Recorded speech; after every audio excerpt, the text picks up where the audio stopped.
Bonjour à tous. Dans cette activité, je vais vous proposer une correction de l'activité sur le phénomène de la luminescence, où on va s'intéresser plus précisément au spectre de l'hydrogène.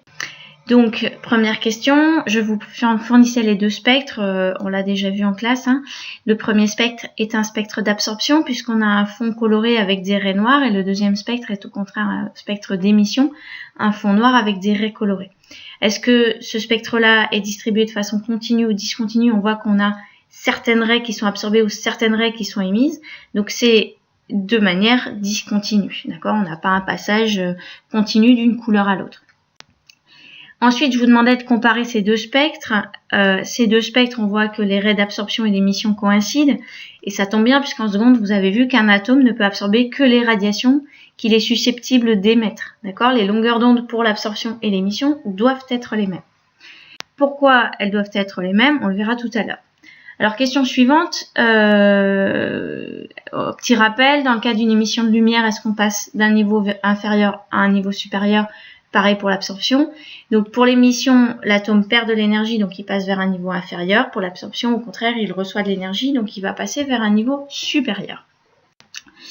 Comment les hypothèses de Bohr expliquent-elles la réponse à la question 1A?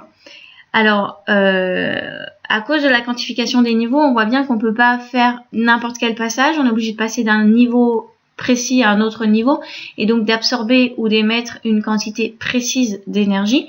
Donc, on ne peut pas faire ça pour n'importe quelle longueur d'onde. Donc, ça sera forcément de manière discontinue. De même, pourquoi du coup on est obligé d'absorber les mêmes choses que ce qui va être émis? C'est pour les mêmes raisons. C'est-à-dire que si on passe du niveau 2 à 4, et ben le passage inverse, ça sera de 4 à 2. Donc, on ne peut faire les passages que de niveau à un autre niveau, mais donc pour des valeurs bien précises, et ça induit que ça va se faire dans un sens ou dans l'autre, mais pour les mêmes valeurs. Alors, ensuite, la question la plus difficile à mon avis de l'énoncer, enfin les plus difficiles arrivent maintenant, c'est-à-dire qu'on me demande à partir de la relation de Planck on me demande à partir de la relation de Planck de trouver les énergies des photons. Donc, on utilise la relation de Planck que je rappelle ici. On prend les longueurs d'onde, alors attention, elles sont données en nanomètres, donc il faut bien faire 10-9, et on va trouver un delta E qui est en joules, 4,85, 10-19 joules pour la première raie par exemple. Donc ici, je vous récapitule les valeurs. Alors, moi je les ai mises en 10-18, donc ça m'a obligé de décaler la virgule. Vous allez comprendre pourquoi dans le graphe d'après. Donc, on me demande maintenant d'identifier ces raies sur le graphique. Donc, c'est pour ça que je les ai mis en 10-18. Vous voyez que sur mon diagramme d'énergie, les énergies sont en 10-18. Ça me permettra de les comparer plus directement.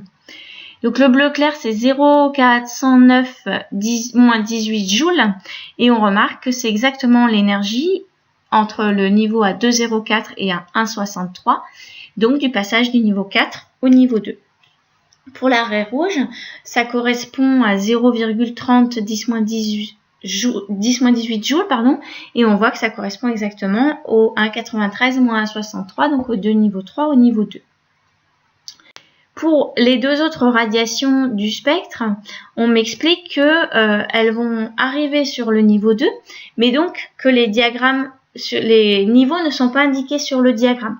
Il faut savoir que sur un diagramme, il y a un nombre de niveaux infini, donc nous, on les aura jamais tous. Donc, on peut vous demander d'en replacer certains. Pour les replacer, qu'est-ce que j'ai comme indication? Je sais que la raie bleu foncé va émettre 0,458 fois 10-18 joules, et donc elle va passer du niveau 5 au niveau 2.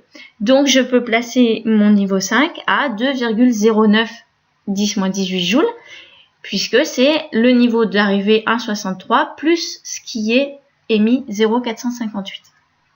Pareil pour la raie violette, 0,485 va permettre le passage du niveau 6 au niveau 2. Et donc, je vais pouvoir placer le niveau 6 à 2,12 fois 10-18 joules.